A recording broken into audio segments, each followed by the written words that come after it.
when people have the ability to say what they want, they actually don't have super negative and hateful things to say.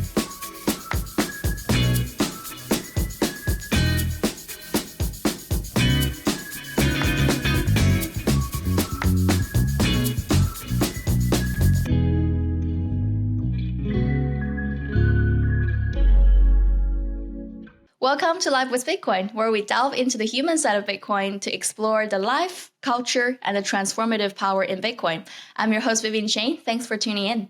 Today, the guests will be joining us are William Casarin and Vanessa Gray, the masterminds behind Nostr and Damus. Welcome to the show. Thanks for having us. You've had such a long trip. Just came back earlier this month, hey? Yeah, we were gone over a month. To a variety of different places, talking about Nostr and Damus. Where did you go? Where were you? We're in LA for Pacific Bitcoin, and we were in Amsterdam for the Bitcoin conference there. Then we decided to go to Bali, which is apparently a lot further than you'd think from Amsterdam, for the first ever Indonesia Bitcoin conference, which is amazing. And then we ended in Japan for Nostrasia. Wow, nice. And you did all of that with your kid as well. Yeah. That was fun. Great idea. That's very impressive. I will be asking questions about those. But for those of whom who are not already familiar with the two of you, could you share a little bit about yourself, your experience journey with Bitcoin, and in what ways you're involved with Nostr and Damus? Most people come on this shows to talk about, like life before and after Bitcoin. But I guess in your case, it's more about before and after Nostr.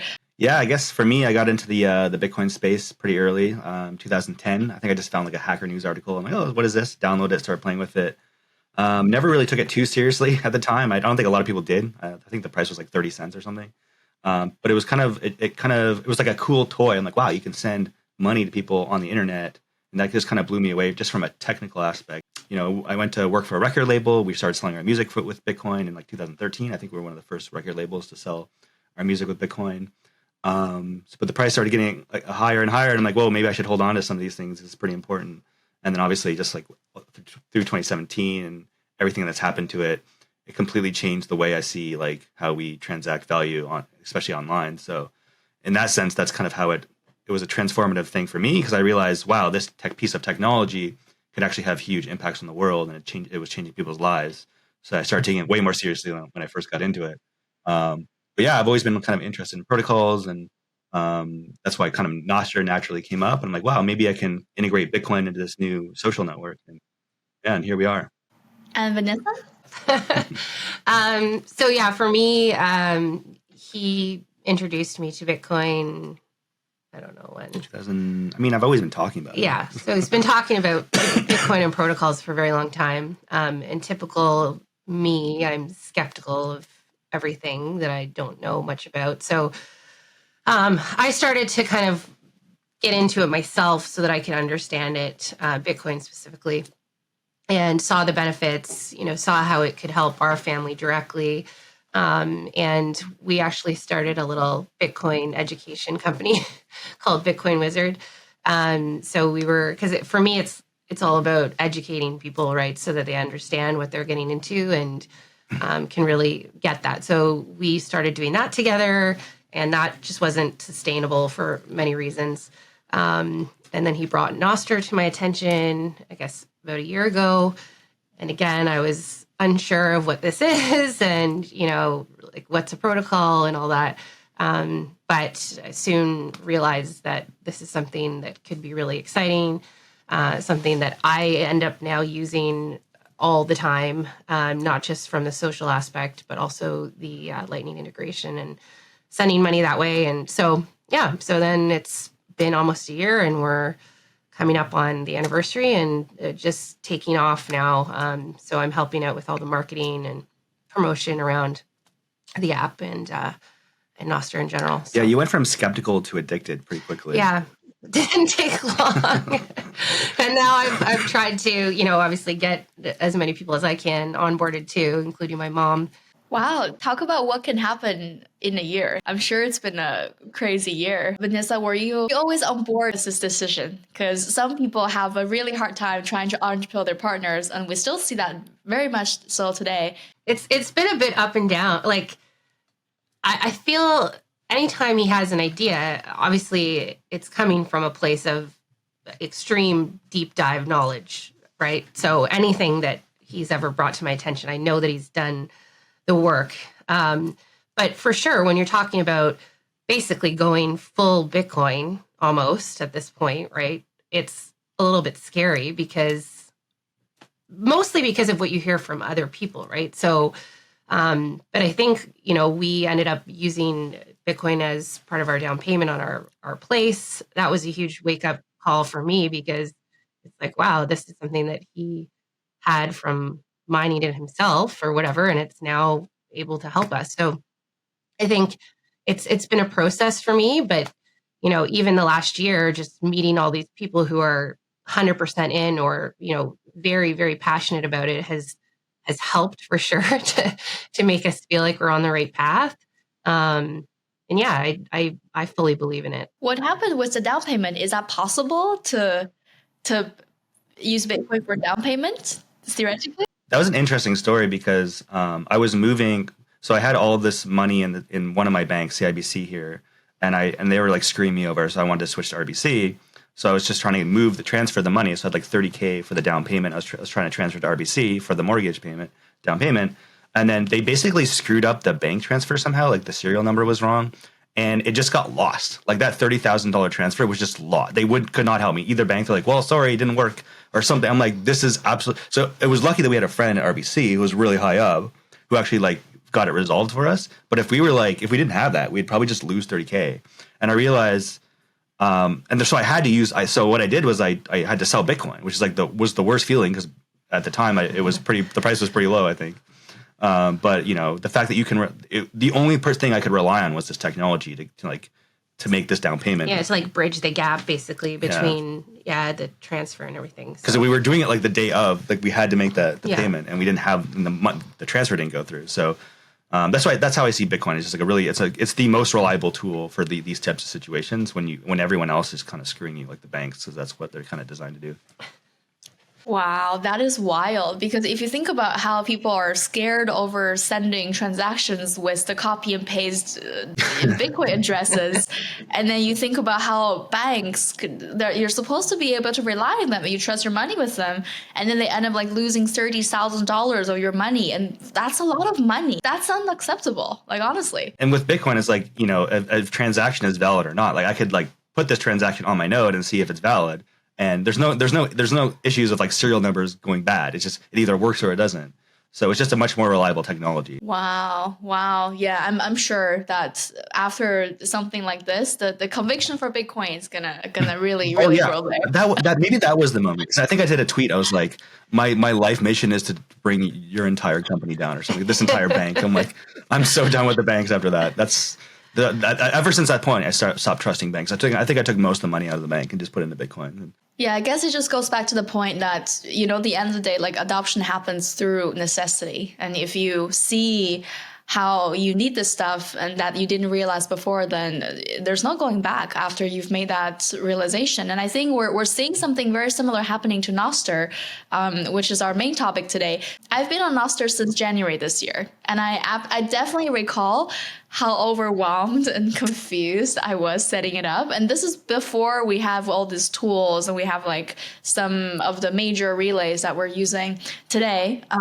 So right now it's largely elevated by some of the new developments and updates. But let's start from the very beginning. I desperately need a Nostr 101. So this is something that, we can go through together today for some key facts. My first question is, who invented Nostr? Was there a Satoshi Nakamoto for Nostr? Yes. So his name is Fiat Jaff. No one actually really knows who he is. He works for ZBD, I think. So maybe the guys at ZBD know who he is. We do know he's like Brazilian. We're not really sure what his age is or his whole personal situation, but but he's a pseudonymous, so we don't really know who he is. So it had a very similar story as to Bitcoin. We have our own little developer who we don't know who it is. So. And when exactly did it happen? I think it was like November 2020, maybe. Yeah, there's like a specific date. There's a I know specific that like he, yeah. And but there was like almost no activity for like 2 years. Even when I was building the first mobile client in April of 2022. So no one even built a mobile client until I did. So it was an idea. It was still, but no one was really working on it. We had a few clients, but they're really slow. But I saw the potential, and I'm like, it shouldn't. None of these clients should be this slow. It actually should be a pretty efficient protocol.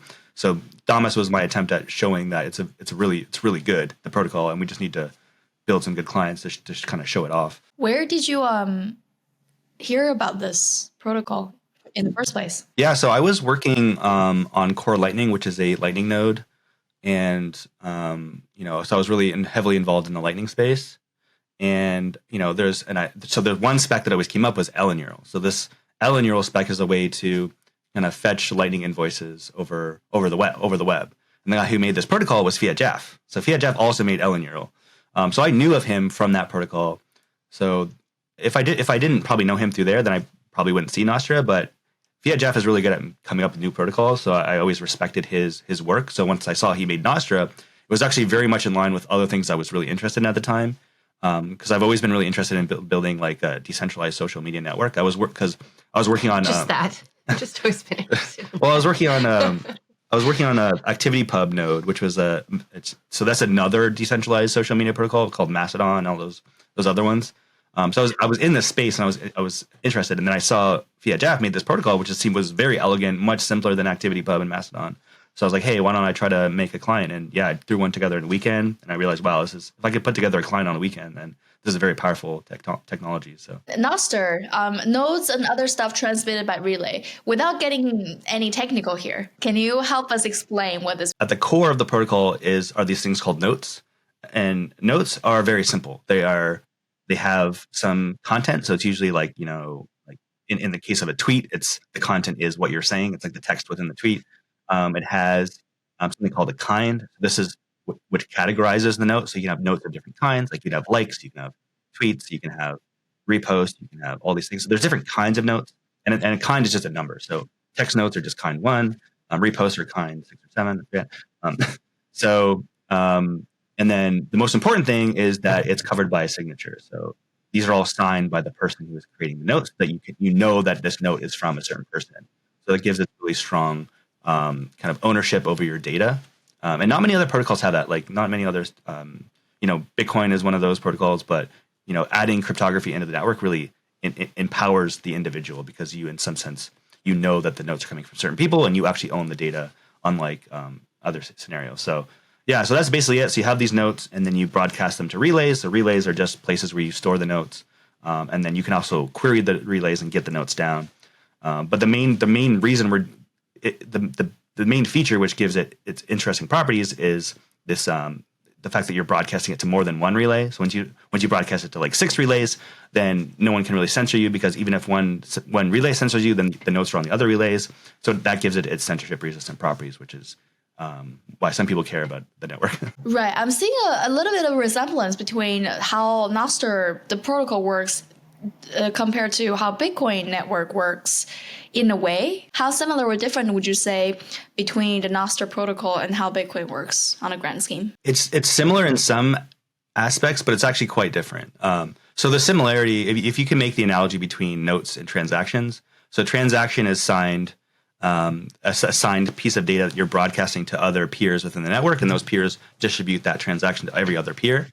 In Nostr, it's a bit different. You don't need to necessarily propagate that one note to every other relay on the planet, because there might be some situations where, let's say, you have a relay just for your company, and you broadcast a note just to that one relay within your company, and then only people within your company can see that note. So that's already quite different from Bitcoin, because when you broadcast a transaction to a node, it tries to get that transaction to every other node on the planet. So in Nostr, we don't care about global consensus. We don't need a blockchain, right? So a blockchain is for like building a ledger and like a sequence of transactions that you're updating. In Nostr, it's much more free form in the sense that you don't have a blockchain. You're just kind of broadcasting notes to the relays that you care about. And there's no global consensus. You don't have a global view of the network. So it's quite different from like Twitter. Twitter, there's just one global network. Where in Nostr, you can have many different sub networks. Like for instance, in Japan, they have their own relays, and you can actually just connect to the Japanese relays and only see Japanese content.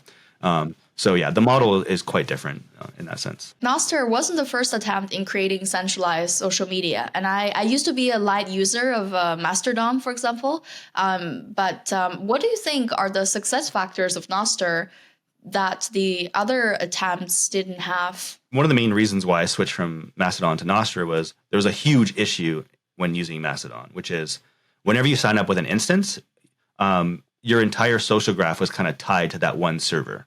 So, and that one server is typically controlled by one server admin. And if that admin didn't like you, they could just ban you, and then you would lose your entire social graph. So I think this is the biggest flaw with Mastodon, and this is what Nostr solves. So with Nostr, it's like, one instance admin doesn't actually control all of your social graph. You control your social graph, because what your social graph is a single note, which is called your contact list, and it has everyone that you follow, and you sign it and you broadcast it to all the relays, and no one can stop that, right? So if, let's say, one of the relays censors your contact list, it doesn't matter because it's still replicated onto other relays. So you're always able to maintain. No one can like deplatform you in that sense, like they can on ActivityPub, and this is why I always say that like Nostr is like you have true control over your data, because as long as you have your data stored somewhere backed up, you can always rebroadcast it to new relays, and it's really hard to be kind of deplatformed on this protocol. So that's why I really like it.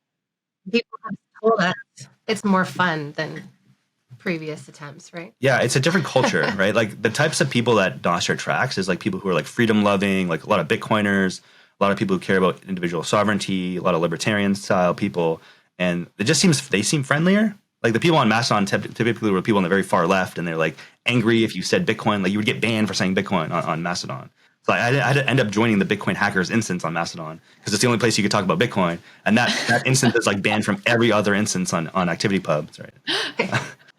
Wow, then definitely I see the issue. And next question is for Vanessa. Well, you kind of already touched on this. Why Nostr matters, right? But I want to hear it from a non-technical person's perspective on the marketing and psychology side. Because the thing with talking to technical people about everything is that they can't help to get technical. Yeah. For you, why should people care about Nostr in the first place? And especially when people are already so familiar with platforms like Twitter for years and have a following there, why should they be bothered, let's say, to make the switch? Yeah, I think it's different for every person. And that's kind of what's been interesting about this traveling that we've been doing, because, you talk to people in all different parts of the world and different lifestyles and stuff, and they all have a different use case.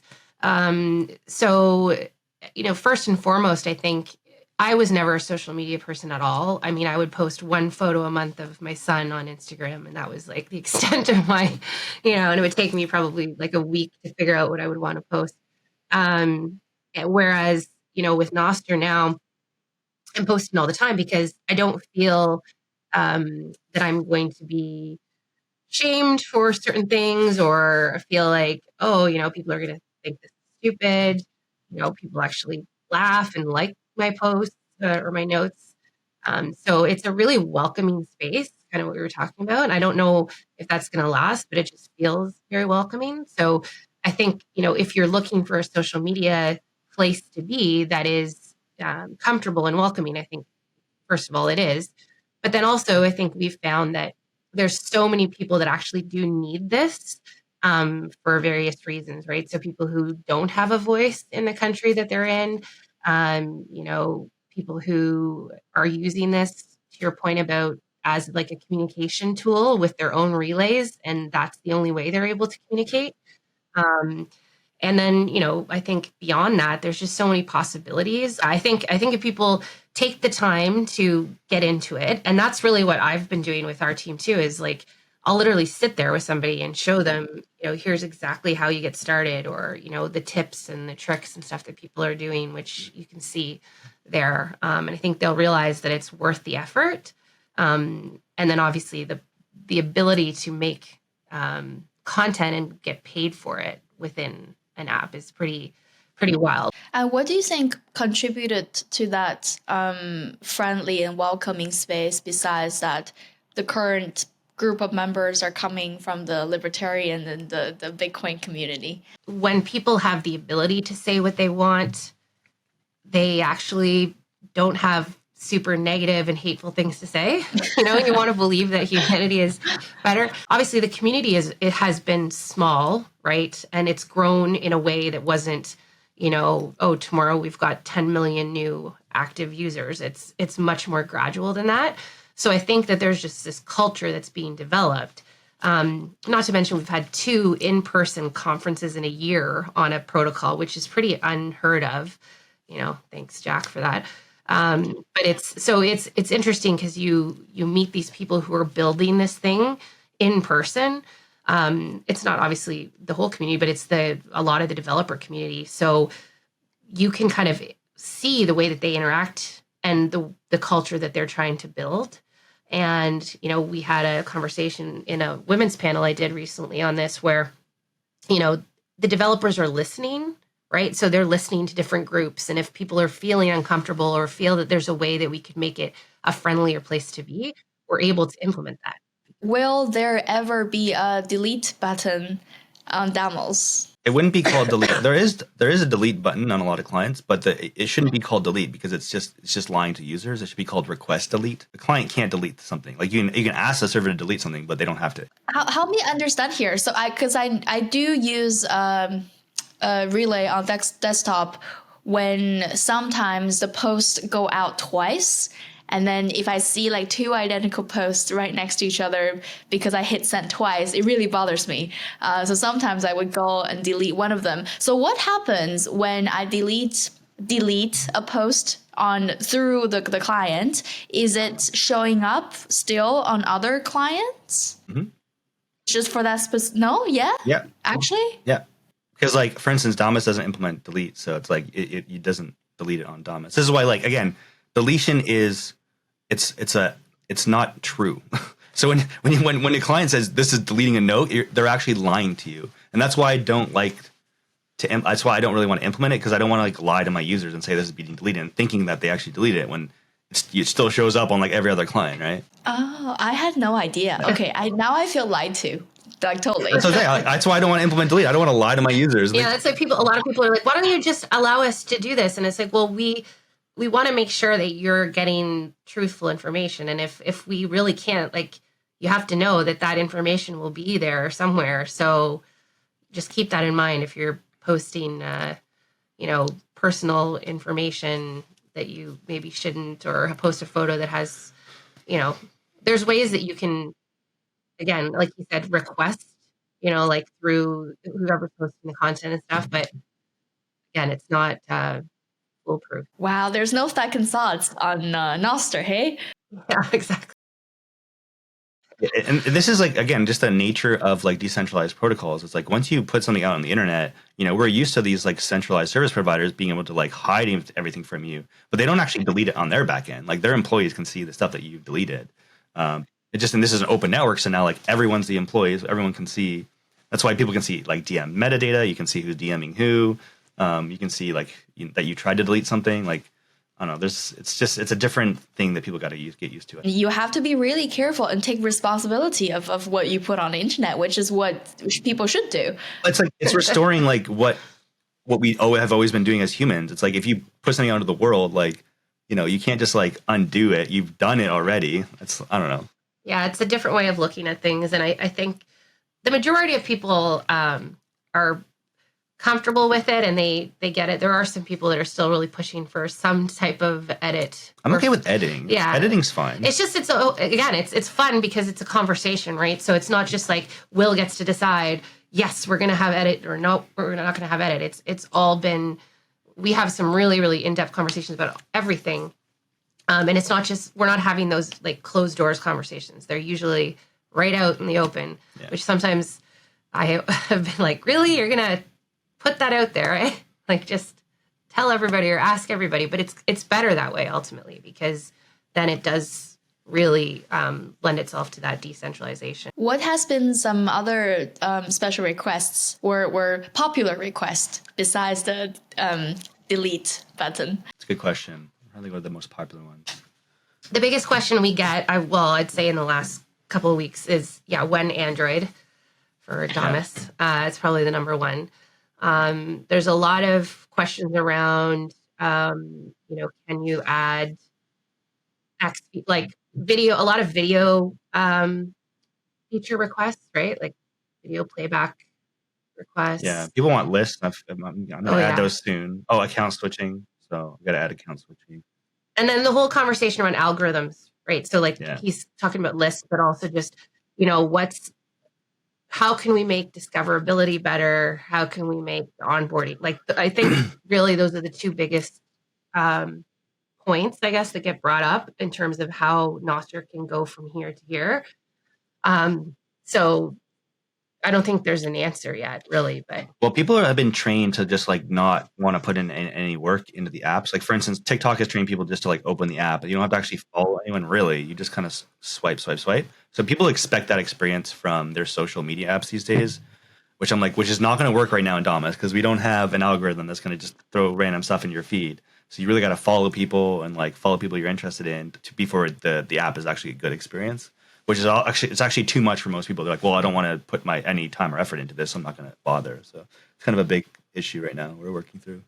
But it also is what makes it unique, right? Yeah. So there's got to be a balance between, we can definitely find ways probably to make it an easier experience for people, but we don't want to take it so far that it's just another TikTok or Instagram. It's very delicate though, because I actually have this written down in my question list is the existence of algorithm in general, because right now we're very, very used to, and we're very much trained to get used to all of these algorithms. And obviously it's bad in the way that it's such a easy thing to do if you want to spread any propaganda or implement control or shape people's mind in a particular way, right?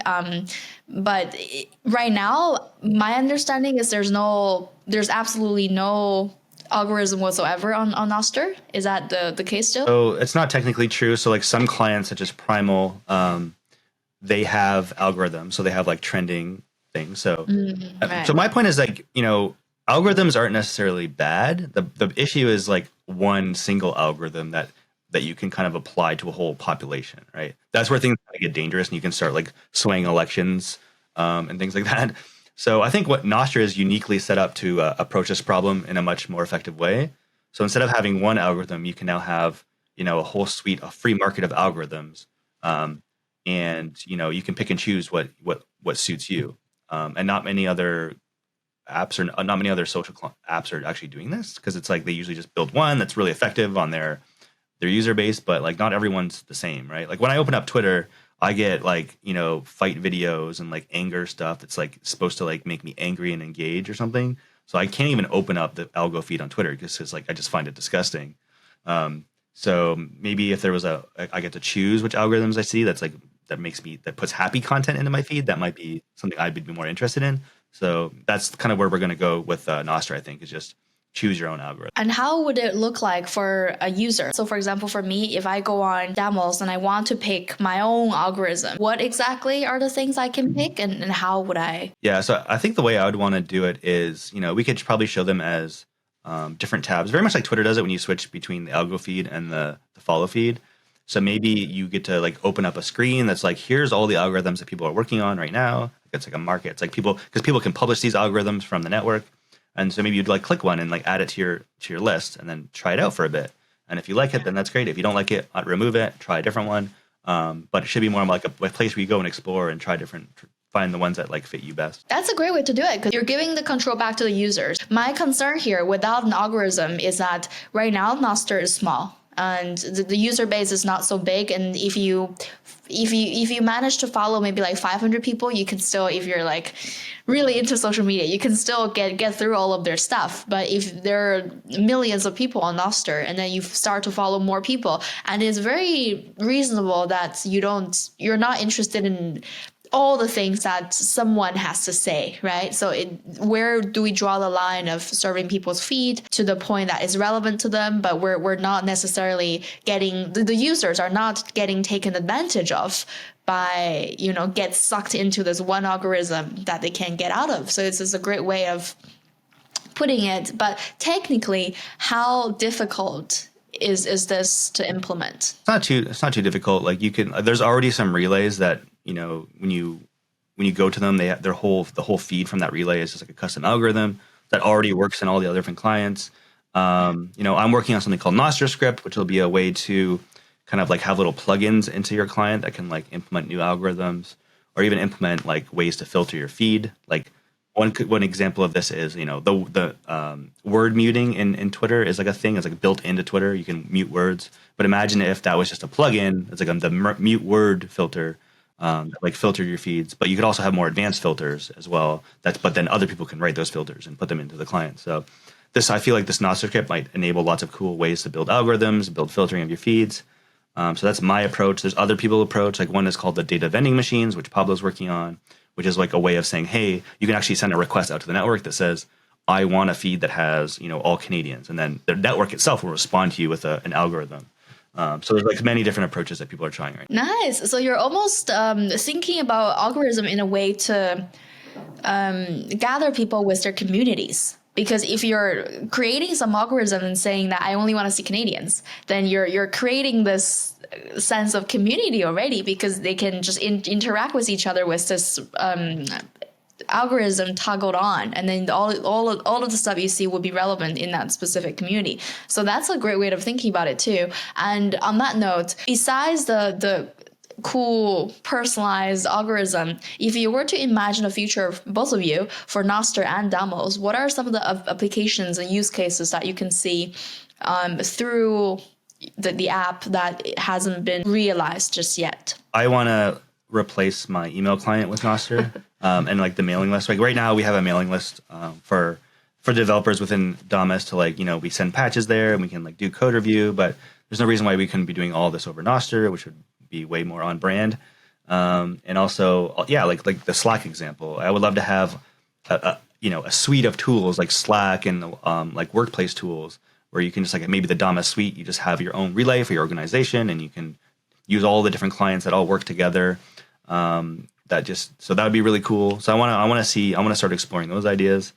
I still use Instagram and I want to like not use Instagram. So if I could build like an Instagram, maybe I'll make Damus more Instagram-y by having stories and like gallery stuff. I don't know. So that also maybe replace TikTok eventually. Yeah. So I just wanted to eventually just take over the world. And, that's the goal. Yeah, just casually throwing it out there, you're taking over the world. Because we see like WeChat in China, for example, you literally do everything with it, like chat, for work, personal, and you pay. And do you see any risk going down that direction of making Damus the super app? In Nostr, we see it differently. Like we think we are the super app, but like we're actually split into multiple different apps, but they all work together. So in some sense, it's one big app because all the things are working together. So I think it's just a better way to build a super app. Like Nostr is the super apps, like I say. So that's kind of my vision. So yeah, I do think it's going to be going down that route. Maybe not in one single application. I don't think you're going to be doing payments inside of Damus, but maybe there'll be another like payment app that's Nostr compatible. Did you pick the name Damus? Where does this name come from, and what does it stand for? So Nostradamus, right? So that's the idea. Like that philosopher that could predict the future. Yeah. So I feel like the Damus is part like Nostr Damus. So I'm bad at naming things. That's how it comes from. But I actually kind of like it because it's like maybe Damus is a glimpse into the future. So I don't know. It's growing on me, the name. I like it. From a marketing perspective, it's been pretty good because it's not easy to pronounce necessarily because a lot of people pronounce both Nostr and Damus differently, which is fine. Damus. Damus, yeah, whatever people want to call it. But like the logo and the kind of the brand that we're trying to build has worked well for us so far, and people seem receptive to it. So, you did a decent job, I think. I didn't know what it meant at first either. And I guess both of you take on very different roles in helping this app to thrive. And you're anything technical, and Vanessa, you're anything non-technical. Yeah, absolutely. And we have a really great team of people beyond just us. Some of them contribute more often than others, but we're slowly building a pretty cool team of people from around the world that just want to be part of this. So we've got developers, we've got, business people that are helping us, we've got project managers. So it's fun because we're able to collaborate with all these awesome people. And yeah, we have a line like I have no technical knowledge whatsoever, although I'm learning a little bit. Yeah, it's probably a good way to do it. And Vanessa, you're not really in the spotlight quite a lot with going on all these big stages. I know there's so much that goes into the non-technical side of things on a daily basis. So you're carrying a lot of weight here in the background and took Damus and Nostr to where it is now. Is this the first time that you work with a family member? Yeah. Other than that brief little thing that we did with the Bitcoin education thing, but yeah, this is the first time that we're working together, and yeah, for me working with a family member. So it's been good though. I think for the most part. Yeah, I mean, I would get like. None of this would happen because my calendar would just be a mess. Like if I didn't have your help doing all that stuff and scheduling podcasts and stuff, I don't know. Yeah, and we're working on a lot of kind of unique marketing initiatives because obviously we don't have advertising in the app. So that presents a whole bunch of challenges when it comes to, actually making money, which is something that we're still working towards. So, myself and some of the other team members it's challenging because how do you promote something that's really not promotable in the sense that it's, supposed to be decentralized and it's supposed to, not have any big sponsors or advertisers or any of that, right? So how do you grow with those limitations? This is definitely one of the main challenges on the non-technical side is that as any business, as any service, you have to sustain first to really go for the extra mile, which seems like you guys have always been. And before we were connecting, and you shared that there's some interest from VC for Nostr and Damus, and the part of the challenge has been having to turn down money and then really to work on to preserve the integrity of the platform. And this is what we see with a lot of kind of Bitcoin-centric companies. This is not the first time I heard about, we have to, the challenging part of the business is actually having to turn down money to really maintain our integrity. So is this still the case? A big part of being like a decentralized social network is, you want to maintain the trust, with your customers in some sense, or your users. And because like we're holding their private keys, right? We actually have a lot of responsibility in kind of these types of things. So we want to maintain that independence and not make sure that we don't have like a board that's going to like eject me or something like that, right? Like I want to make sure that I have complete control over the system just so we can maintain that integrity and autonomy. So, but that's the challenge. It's like now, well, it'd be nice to have money to kind of build this out quicker, but as being it's just the nature of building on a decentralized platform, I guess. Yeah, and we're reliant on some really generous kind of donors as well as like grants that we're working towards. So that's all the stuff that I'm working on too behind the scenes. Yeah. I mean, HRF has been obviously amazing supporter of because they see the value in like having this type of technology and this tool in the ecosystem. And obviously Jack as well, like he sees it as Twitter's original vision, and he wants to make sure that is ongoing. So there's these people who just want to see the vision and see that go through and having it done properly versus the traditional route with the DCs, which kind of corrupts a lot of the process. So as long as we keep finding people who believe in the mission and want to keep helping and help with the grants, then we can keep going and keep building it out and hopefully just become self-sustainable via the other means. But right now we're still building. It's still very early. So. Totally. You're getting so much word of mouth for a service or a social platform. If you think about any social platform, the network is the biggest thing. And how do you get from 0 users to even like 1,000 users? So you guys are actually absolutely killing it with all of these adoption. And there's a lot of great friends in the Bitcoin community are a huge advocate of the mission. And a lot of Bitcoiners are on the platform. And this is the case right now, but this might not be the case in the future, because I see this being very two directional in the sense that right now you have a lot of Bitcoiners starting to get onboarded onto Nostr, but and then it seems like Bitcoin is helping Nostr, but in, let's say, 2 years' time, or even shorter than that, we're going to see more and more people, in the long term, we're going to see more and more people on Nostr who are not yet interested in Bitcoin, and then they get introduced to Bitcoin because of Nostr.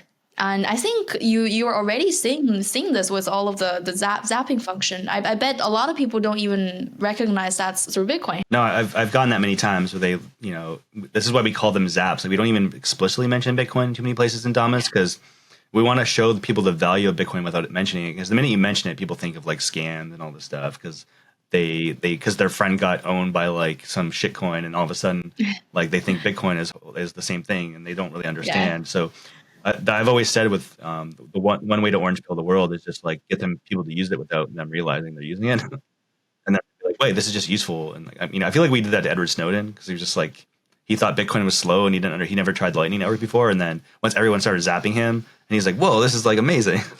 So we just need more moments like that, and so people can kind of like understand what's going on. Are you any concerned? Because we just saw in the past couple of days, actually, a wallet of Satoshi removed from US, Google, and Apple App Store, and they issued announcement today saying they're removing themselves from the US App Store. This is not going to be the last crack at products and services in the Bitcoin ecosystem. And Damus is not directly linking, but it's close enough with all the zaps. And you've already gone through battles with app stores on this. Are you any concerned on this? Yeah, I mean, and people might remember this, but like I think it was like 10 years ago, Apple like banned all Bitcoin apps from their app store. And then people like did this huge campaign and started like breaking their phones with like hammers and stuff. So maybe we just need another one of those if they start screwing around. But yeah, I definitely feel like we're less of a threat than some wallet apps like Zeus. Zeus probably like has been through some weird stuff right now. Like their account got shut down, their developer account. So yeah, it's gonna get pretty dicey, especially if like the legislation gets more and more kind of like dark on the Bitcoin side of things, which is definitely possible. So I think the best thing we can do is like stop relying as much on the app stores. That's why I've been kind of building out the Damus tech stack to be more independent from Apple, with the Damus Android, Damus Desktop. But yeah, it's a real concern, and I totally see it could go downhill very quickly. For an iOS user, can you even get around the App Store to install apps on your phone? Is that possible? So there's two approaches. The one is the PWA approach. Or like if you just open a website like snort.social, you can use a Nostr client. Like they can't really block that. It'd be very hard to do that. Obviously, it's not as nice of an experience as a native app. But if things go to shit, then that's like one solution. They are looking at. I think the EU is forcing them to enable sideloading. So in the future, you'll be able to just download it like an APK, like they do on Android. So you have like an IPA file or something. You can just install it. So that's going to be one future thing. I think that'll be available. Obviously, a lot of people aren't going to do that because they're not used to installing software like that, but it's still an option. Okay, so it's not going to be the end of the world yet. We just won't have we won't have world domination if we're not on the App Store, though, right? Because most people use App Store apps. They don't want to install things from random websites. Okay, I see. Yeah, but why do you think? What threats do you think Nostr and Damus pose to the status quo? Like why they're afraid of it? Well, it's interesting because I got to talk a little bit with like I think what's his name, RFK, his like some of his team, and they're really concerned about like elections, right? So if you have these one person who can like write an algorithm that can sway the course of an election, like that's very concerning. So one thing I think which would be really cool is if we got support from some elements of the U.S. government or other governments who care about election integrity, and that's where things can kind of get scary, because the people who control the algorithms that can sway elections, they might not like the fact there's another thing that they can't control. So that's where it might kind of get dicey. But we're still very early in that whole chapter of Nostr. It'd be cool if that played out, but we'll see. I bet it's been a very, very wild year for you, to say the least. Both of you, in a way, went from ordinary, everyday Bitcoiners to going on what Bitcoin did with Peter McCormack, and going on main stage talking about Nostr and the future of the protocol. How are you dealing with the fame, has there any like positive impacts or turbulence for your day to day because of it? I mean, I don't really like, that's not really what motivates me, is like, I'm not doing this to get famous. Of course, yeah. So Byproduct, eh? I just find it's like slightly, it's kind of awkward sometimes when you're like going to these meetups and everyone knows you, and it's like, I can no longer have like a normal interaction with someone who's just like, I'm like, oh, like they don't know who I am. It's, so that's completely changed like socially and like how I interact.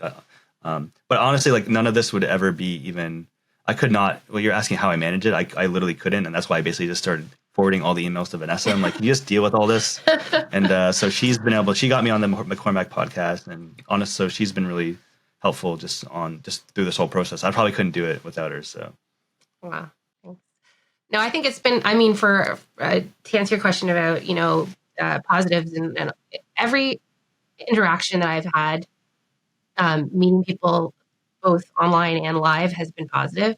We made the decision to be very open about who we are, which, not all of the developers are doing, but, having our son and a lot of the posts and attending a lot of these events and stuff. And we felt it was important so people know who we are. They know that we're real regular people that are doing this for these reasons. And I think that that's helped really with the growth, because people see that they can relate a little bit, and that it doesn't have to just be for technical people, or it doesn't just have to be for Bitcoiners, but it can be for, moms and people that just want to interact.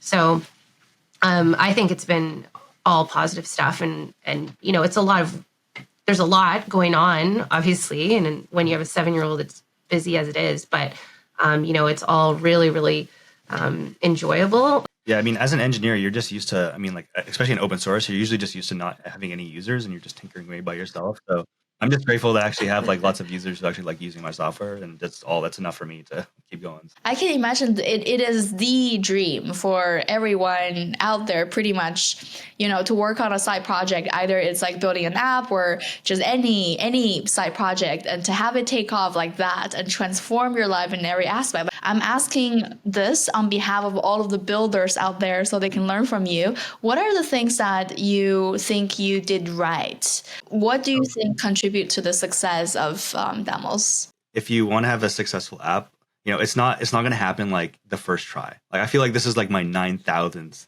side project. That was my joke early on when I was talking to people. I was like, yeah, so he came to me and I'm like, oh, okay, side project number 5,073. Here it is. Yeah. So I would say, like, don't expect your first thing is going to work. You got to keep trying and trying and trying until you find something that just like really like resonates. And it's usually, it'll probably just be luck, because I feel like I just got really lucky that this one side project took off. I probably could have gone through another 5,000 until I found something. But for some reason at this point in time, it just kind of took off. So it's going to be a timing thing. It's going to, try to find something that's, that's important right now, and it's important for people, that's going to provide value for people. But it's not guaranteed, and it's probably a little bit of luck, and just keep going and keep trying different things. So. And I think too, you got some good advice from, I think it was Jack who said it early on too. It's like, build things that you like working on, also things that you could see yourself using and like people around you. And then go from there, right? And then take advice and take learning from your users. And that, people like to be heard. People like to know that they have some type of an input into things. So I think, again, that's led to success, because we have this group of people who are now like essentially invested in this, not financially, but just in the sense of like, they want to see it succeed because they've been part of it. So that model seems to have worked really well. Another thing I would suggest is try to find like a few unique things that you're good at and like combine them. Like, for instance, I was working on Bitcoin and Lightning and also the social net thing, and it made sense to combine these two technologies, which added so much more powerful. Like, it would probably be not as fun if there's not zapping in it, right? So that was just one example where you can kind of take two like unique skills that you have that where not many people would have those two things, and then build something out of that, a combination of those things. And usually that's much more powerful than just doing another thing that someone has already did, right? So. A lot of the builders are perfectionists, and rightfully so. So at what point, where do you draw the line between not enough and just get it out there? Like, where do you actually do the switch of balancing your perfectionism and getting things done? Abstract was a good example of that, right? I probably spent a year on it just trying to get it like to a point where it worked.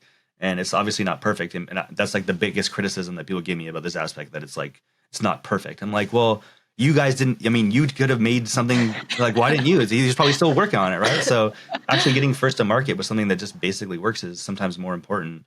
And you just got to make that judgment call. And I don't know how you get, it really just comes from maybe experience. Like, I used to I only worked in startups for the past like 13 years. And you learn that very quickly, that you need to get things out. You can't just keep toiling away, or else your competitors are going to have an advantage. So, something you just have to learn over time. When I bug them enough, and then I'm like, okay, we need the new App Store release out. That helps a lot. So. Yeah, it's good to get a second opinion. To keep your timeline in check. Yeah. It is hard though, because the pace of development, which is something that people have talked about a lot over the past year, is pretty incredible, right? Because you've got all of these super passionate, super talented developers who are working on this because they want to. They're not being forced into it. So that leads to this crazy, back and forth, and, who's going to get this out quicker, and just innovation. I think has been really, really impressive. Even from a non-technical person, I can see the pace of it, and it's pretty crazy. I don't know how you guys are going to maintain it. I think we're all burning each other out, though. Yeah. That's like, goddamn, why are you working on the weekend, man? Like, give me a break. Like, Kieran always says that to me. I'm like, well, I just felt like working today. He's like, God damn it. I guess this is what happens when you're doing what you love. It's that weekdays, weekend doesn't really matters that much anymore. You don't feel like this is a dedicated time I'm supposed to rest. And I think this is actually a huge indicator that you're doing something you love, because if you don't mind working on something on weekend, with your whole heart, and don't feel like you're missing out on anything, then that's a great thing. And I can tell both of you are totally in that space. And this year you've traveled to so many Bitcoin conferences with your child. And I can totally imagine it's a game changer when you start to bring your kid to all of these conferences. From what I can see so far, the current set of Bitcoin conferences that we're sort of more familiar with are not quite family friendly. Would you agree? A lot of Bitcoiners, they promote themselves as like, oh, we're all family oriented. We care about like traditional family values. And like when you go to these Bitcoin conferences, like no kids, there's no kid activities. And you're like, okay, is this like a LARP? Is this like a real thing? So, but I think the best one was probably, I think Nostrasia was pretty good, right? Oh yeah. And I think, in fairness, I mean, I have worked in conferences for a long time for my previous work and everything. So it's difficult, right? Like, it's difficult to cater to both audiences at something like this, because obviously the subject matter is not, it's not simple for anyone, let alone, to have anything that would be of interest to kids. So, I think that might change over time, but, for the most part, we've had a really positive experience. Like, specifically the Nostr people that attend some of these conferences with us, they've become our family.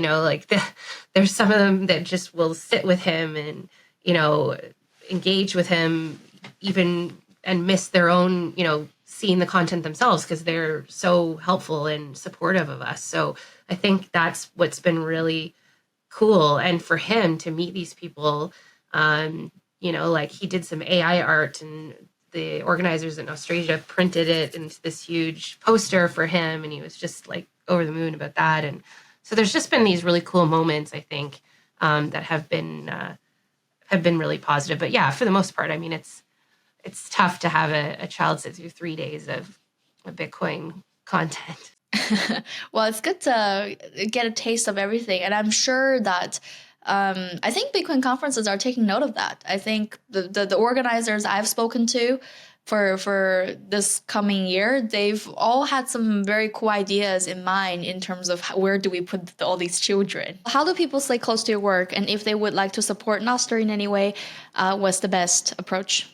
So we have store.damus.io where you can buy our awesome shirts, our nice merch. It's our nice model right here for our merch. Yeah. Yeah, you can, we'll probably have subscriptions soon. But yeah, you can just go to damus.io, get the app. We have a new website that we launched recently. So it's got a lot more information in terms of events that we're going to be at or podcasts that we're doing. Also like people who are fans that can post photos and stuff of them. So yeah, that's probably the best is the store and also the. Do you have the NFC tags on the store as well?